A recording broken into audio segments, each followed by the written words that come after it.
So we just had our 20-week scan. It's definitely the most detailed scan we've had so far, and I actually think it's one of the bigger ones to have throughout the pregnancy. I had read in one of my books that it's also where they would first find if something might not be developing properly, so I was so nervous. And for days I've been getting Donal to calm me down and make sure that everything was going to be fine. So when we got there, it was such a relief to see that everything was okay.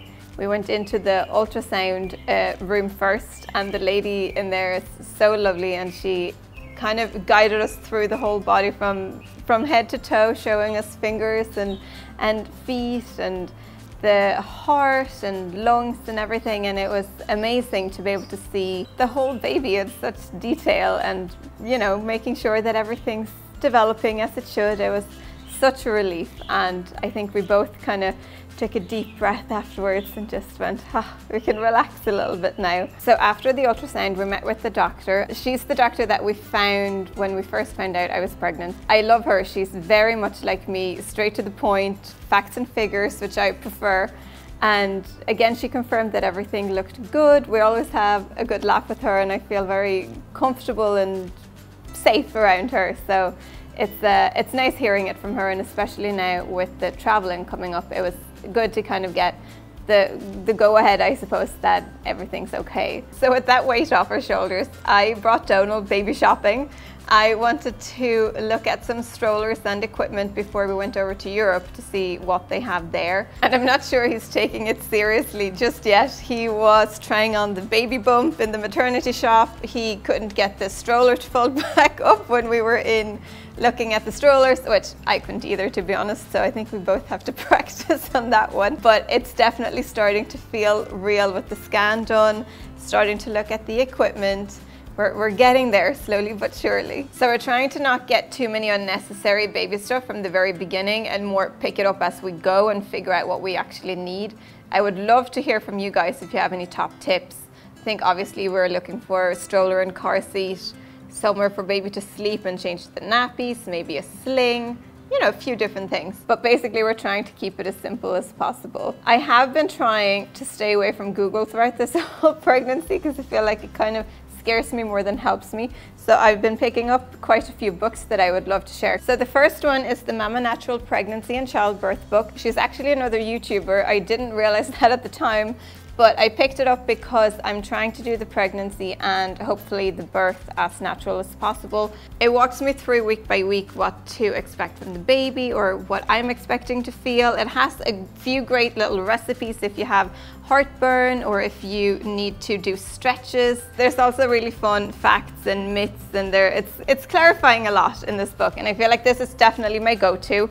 And then there's the bump class, which is very similar. It's the week by week as well. It's a little bit more medical, I suppose. It's a doctor that has written this one, so I think between the two you get a really good sense of what to expect, and I check these books literally every week. Another book that I'm really enjoying is The Mindful Mom to Be. It's written by a doula. It's a lot about trying to keep calm and peaceful throughout the pregnancy and through childbirth. It gives great again, kind of month by month breakdowns of different stretches to do or yoga poses if you have a sore back or whatever. It's focusing a bit more on being mindful and at peace throughout the pregnancy and keep as calm as possible for you and for the baby. And I picked this one up because I do tend to get a little bit anxious sometimes, and I think it's nice to have this one to turn to, and it's also full with lots of like relaxing tea recipes, and you could do face masks, and it's a fun book to go to when you want to spoil yourself. This book I got from Donal's mom. It's actually called The Danish Way of Parenting, but she taped it over and wrote Swedish. Thank you for that, Liz. It is a really good book. I would recommend it for anyone who wants to kind of get ahead of themselves about actual parenting and not just childbirth and the pregnancy. Being from Sweden, I think this has a really interesting take on parenting. It's well known that the Danes are the happiest people in the world, and this is focusing in on how they raise kids differently from everywhere else in the world. Some of my favorite chapters are authenticity, which fosters trust and an inner compass, reframing, which helps kids cope with setbacks and look on the bright side, and No Ultimatums, which is no power struggles or resentment. And obviously, because it's Danish, there's a little bit of hygge in there if you've heard about that. It's all about being together and spending time with family, doing, you know, Taco Tuesdays or Pizza Fridays, or, you know, just spending time with your family. And I think it's a very good way of approaching parenting. So I got this book from the doctor after the last scan, and it's all about breastfeeding, which I am intending to do if everything goes well.